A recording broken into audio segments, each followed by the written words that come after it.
This is HSBC Global Viewpoint, your window into the thinking, trends and issues shaping global banking and markets. Join us as we hear from industry leaders and HSBC experts on the latest insights and opportunities for your business. A heads up to our listeners that this episode has been recorded remotely, therefore the sound quality may vary. Thank you for listening. Welcome to the Rethinking Treasury mini-series, where we analyse the changing role of corporate treasury today and the road ahead for corporate risk management. In June and July 2021, HSBC and Accurus partnered to survey CFOs and treasurers across the globe to find out how corporate risk management was evolving to meet the challenges of today and build resilience into the future. A full report titled Rethinking Treasury, the Road Ahead, covering the trends emerging from the survey, has been recently published. You can find a link to access this report in the podcast description. In this series, HSBC is bringing together key experts to discuss the main themes arising from the survey in more detail and discover just what drives CFOs and treasurers today and how those themes will impact their work tomorrow. Welcome to today's episode, where we're going to dive into the world of technological enhancement in Treasury, and thanks for tuning in. My name is Holger Zeuner. I'm the head of HSBC's Corporate Sales Thought Leadership Team for EMEA, and today I'll be talking with Helen Fang and Mark Williamson about how technology is transforming the finance department as digitization becomes even more integrated into day-to-day decisions. Helen Fang is head of Industrials Research, Asia Pacific at HSBC, and covers automation, machine vision and robotics companies in Asia, including Japan, and some in the US. Mark Williamson is HSBC's Global Head of FX Everywhere, Partnerships and Propositions, where his role is expanding to assess the use of the ABCDE, which stands for AI, blockchain, cloud data, and ecosystems across various existing, new and emerging digital markets. Helen and Mark, thanks a lot for joining me today. Thank you, Holger. Thanks very much, Holger.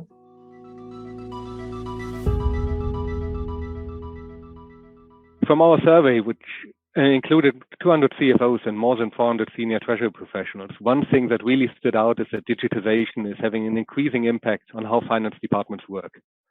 One of the supporting facts here is that more than half of CFOs expect digitization will give their business model a large boost over the next 3 to 5 years. Helen, Mark, you've both been a very close observer of how technology has been shaping corporate businesses, initially towards Industry 4.0. How do you now see automation and digitization affecting CFOs and treasurers in particular? Helen, maybe you want to start on that one? Yeah, sure. Thanks, Holger. Well, I think that everybody will agree that Treasury plays an essential role in a company. So when companies expand into the international markets like HSBC, usually they will take advantage of the benefits offered by the centralization and the digitization.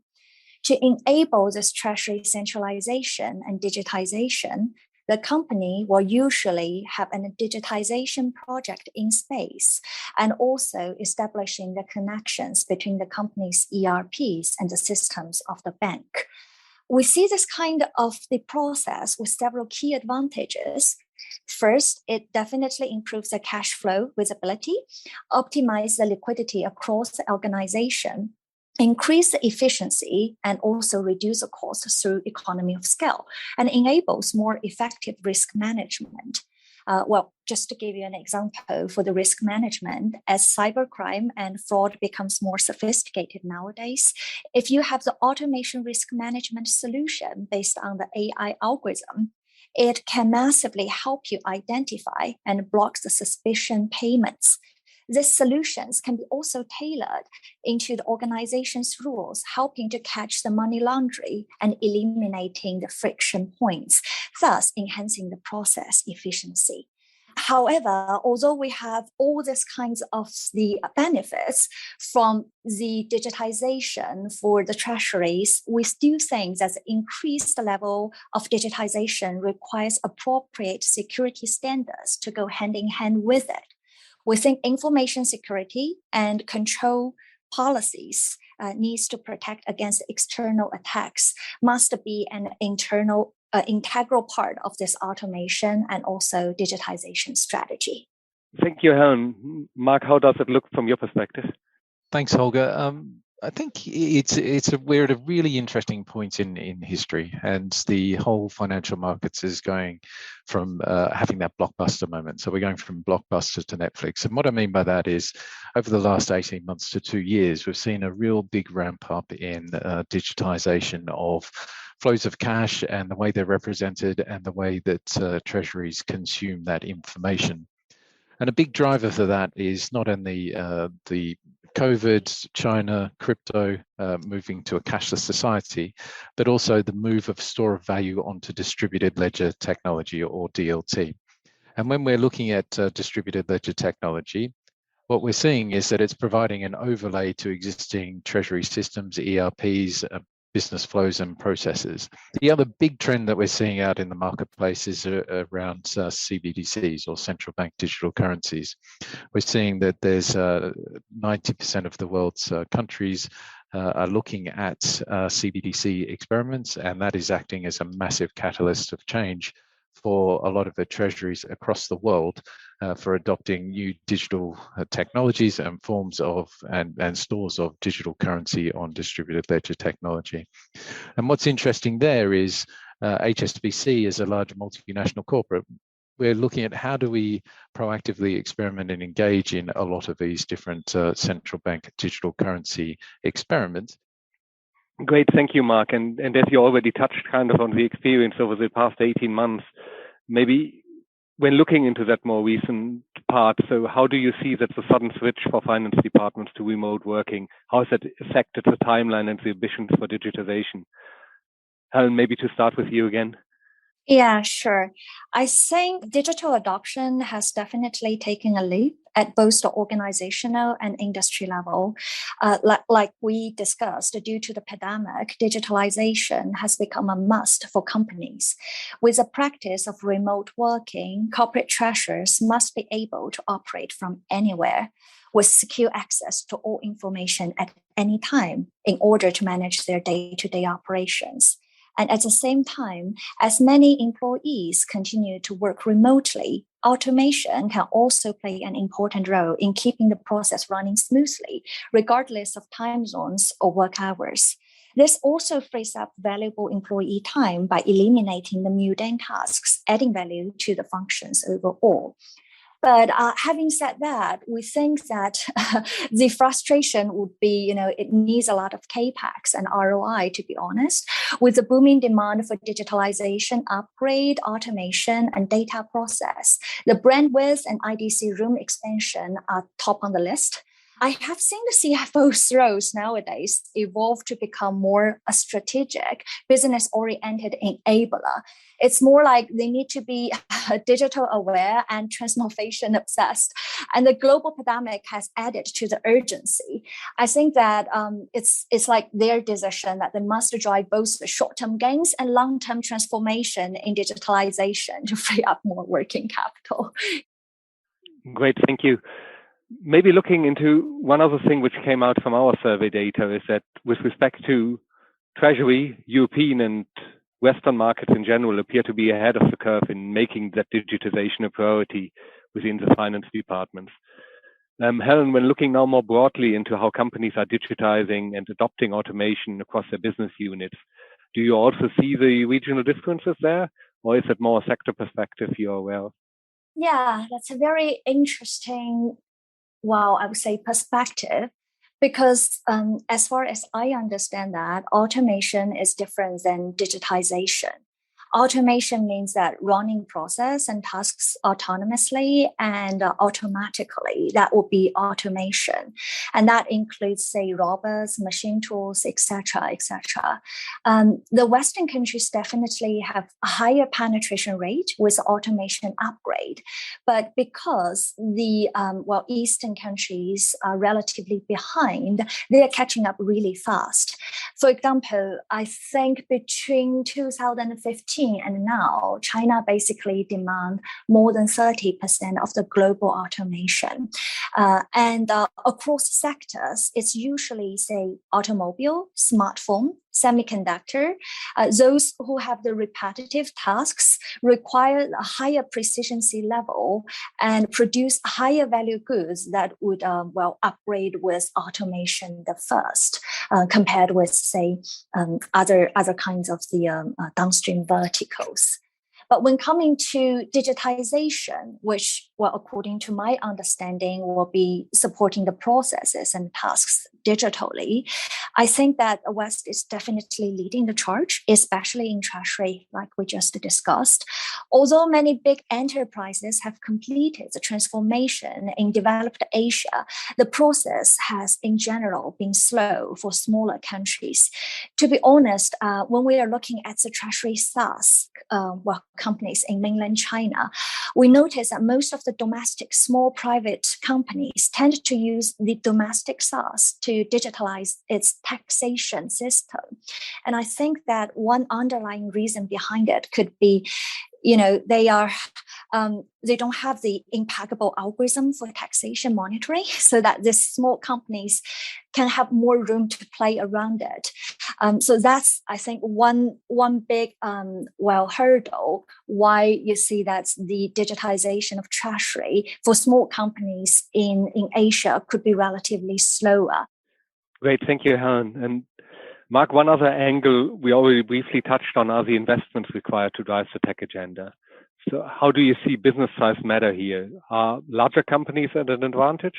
Or is it rather the other way around, and some businesses have become too complex and smaller entities are at an advantage in proceeding with technology change required?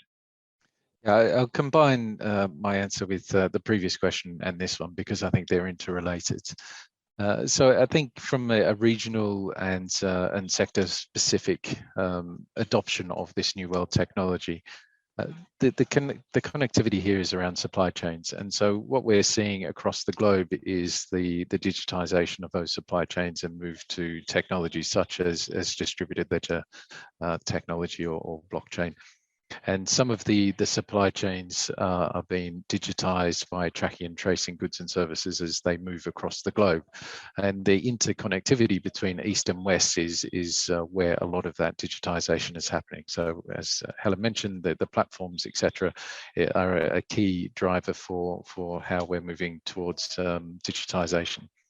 As far as the investment is concerned, I think it's a matter of how you implement the technology and also what you're looking for as a return. So again, from talking to a lot of large multinational corporates, the benefits they get from adopting some of these new digital forms of technology is around, again, improved workflow, transparency and auditability of their goods and services as they move along supply chains, and removing a lot of the operational friction. But they're also seeing other benefits around the provenance of some of the goods and services as they move along these new world technologies or distributed ledger technology. So companies like Walmart, Nestle, Carrefour, etc., are using these technologies to track and trace their goods as they move from farm through to fork.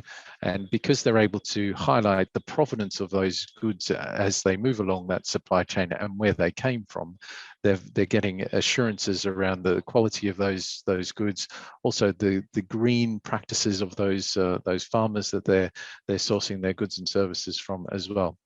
So I think that there are benefits not only from the top line, but also the bottom line. So increases in revenue because they're able to be more efficient around tracking and tracing their goods and services and highlighting the provenance of where those goods come from. And also from operational saves and also from working capital saves, because if you know where your money is at any certain point in time, then you're able to make investment decisions and risk decisions because you have certainty of where your cash is at any certain time. Thanks, Mark. That's a great example, and I'm probably going to stick with you for the next question as well, because when we look into our survey data, a lot of that also comes up from the data points. So we've had a huge 97% of CFOs who were saying, okay, they see at least one future use case for blockchain technology within their organization. And more than half said, like, okay, the main benefit is on the ability to create easier and leaner trade documentation, which your example clearly referred to. another point coming out that this area is not viewed as optimistic on the treasury level yet. So maybe if you could give us a bit of example, what are you seeing with the corporates you work with, and which kind of concepts have already been handed down to treasury for execution?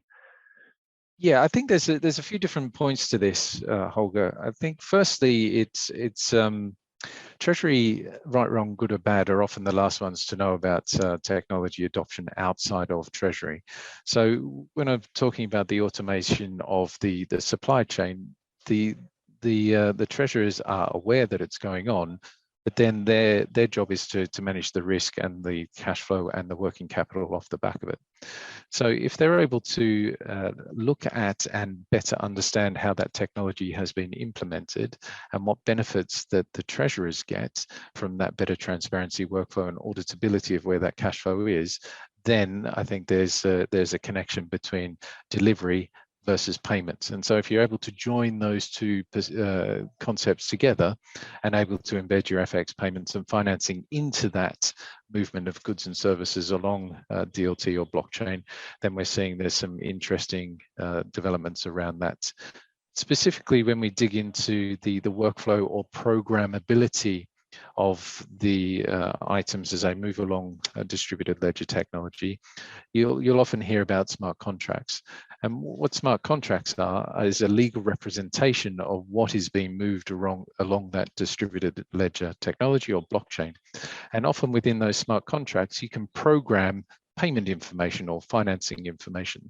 So if you're able to then listen into those smart contracts and connect that into your treasury systems and know that those cash flows are coming through into your systems, and you also have consensus of those cash flows, or you've got an agreement of when those cash flows are going to happen, then again, you're able to make better and better informed working capital and risk management decisions.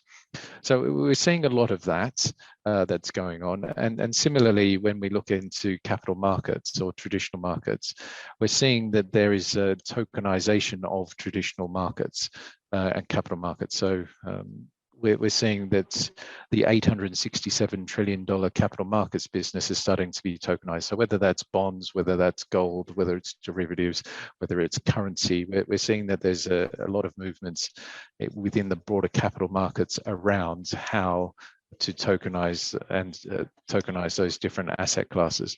And then coming back to central bank digital currencies and stable coins, what are people looking at? What are we trying to consider here? We're looking at how we can improve the currency supply chain. So how do we digitize that currency supply chain?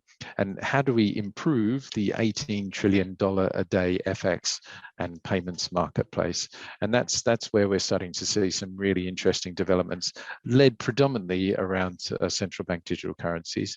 And a good example is China. So some of the corporates that we're talking with, Western corporates that operate in China, with the digital yuan or ECMY that is in circulation today, so it's more than a twinkle in the eye, it's actually in use today.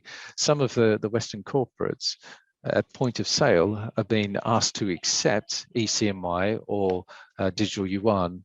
And now they're coming to us and saying, okay, now I've got this new form of currency and payment. How do I treat that on my balance sheet? How do I treat that as a form of payment? And how is that going to help me in the longer term for how I operate working capital? Great, thank you, Mark. And obviously, all of that which you described also requires a lot of investment and change on the banks and financial service provider side. Maybe Helen, as a question to you, especially when looking into the industrial sector, how do you see digitization really impact the interaction corporate clients are having with banks along those lines? Yeah, I think that the treasury digitization redefines the banking experience for the corporate customers, including the industrials, of course. For example, the banks now can use a blockchain's verifying capability to help their corporate customers to verify the electronic letters of credits or to provide fast and accurate payments to suppliers across multiple tiers. The faster payments around the world are so important for corporates as well, because a lot of the industrial companies, their suppliers and their demand were coming from everywhere across the globe. And if you can send and receive the cash more transparently, securely, and in many cases in real time, that is crucial for those kind of the operations. With the SWIFT code nowadays, it is possible.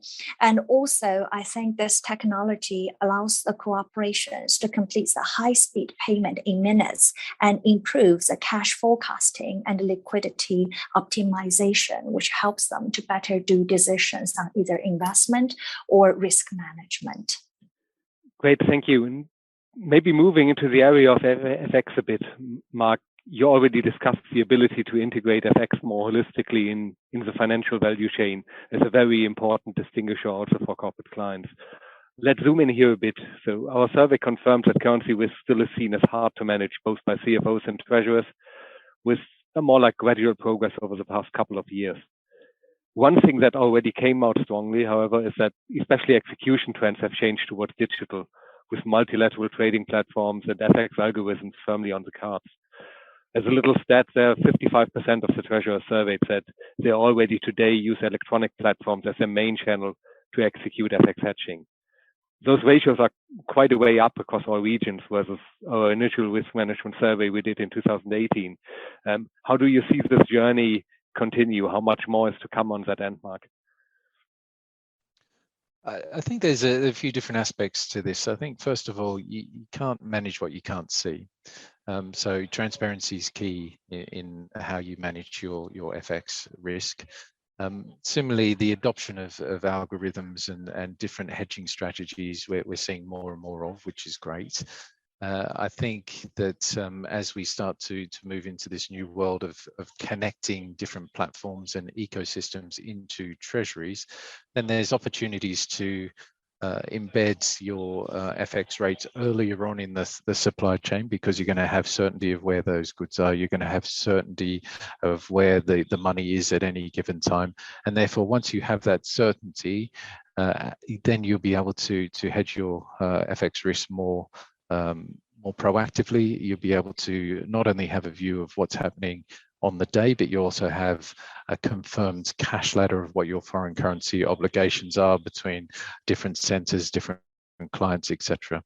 And the reason why you'll have better certainty around what those forward cash flows look like is because adopting some of the paradigms of distributed ledger technology and the underlying paradigms around that, whether that's smart contracts, whether it's the consensus mechanism, whether it's ensuring that you know when those cash flows are going to be clear and free, then that all will help your cash flow decisions.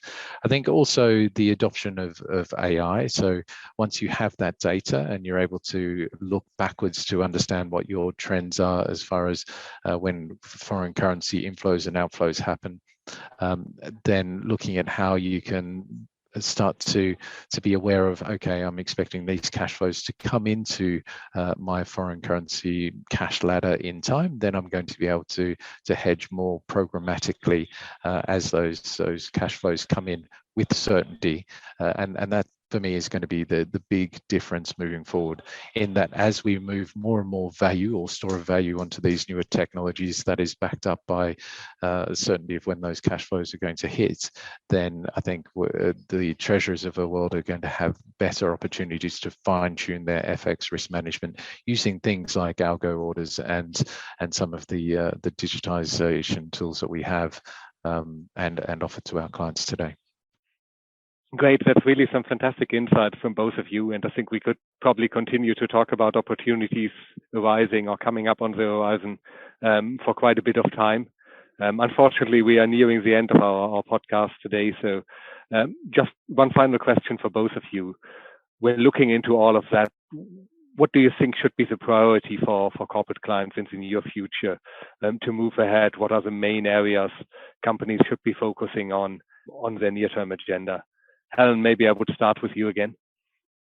Yeah, I think that for most of the cooperates, maybe they need to take into account that digitization transformation is to build an ecosystem, not just to buy certain tools from here and there. You need to make sure that they can work seamlessly together. For example, it is essential that they select the automation tools that the data can flow among all relevant systems, so that minimize the need for human intervention between different tools, because this is so inefficient if it happens. Ideally, these automation tools need to connect seamlessly with the ERP system.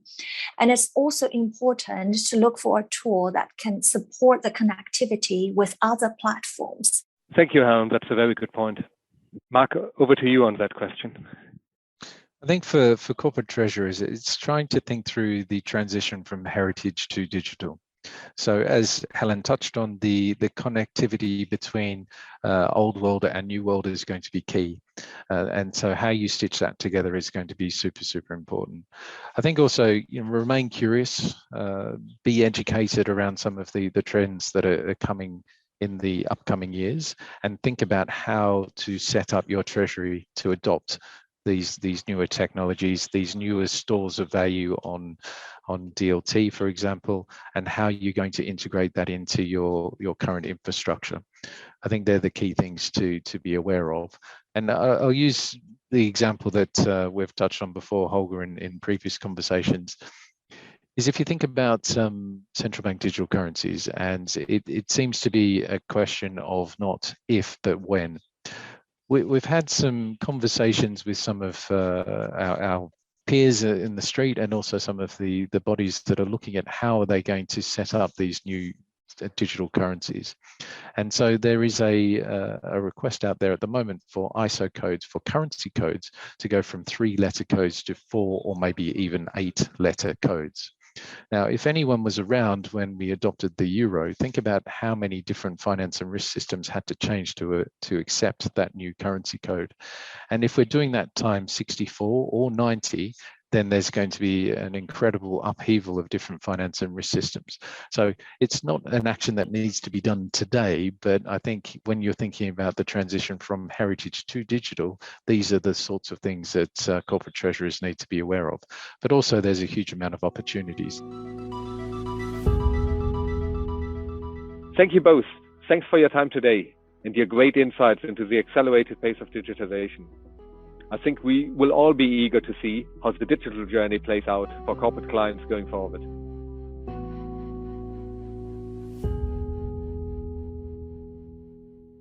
Thank you for tuning into this episode of Rethinking Treasury. If you're interested in learning more about the 2021 Corporate Treasury Risk Management Survey, click the link in the podcast description or talk to your HSBC representative. Thank you for listening today. This has been HSBC Global Viewpoint, Banking and Markets. For more information about anything you heard in this podcast, or to learn about HSBC's global services and offerings, please visit gbm.hsbc.com.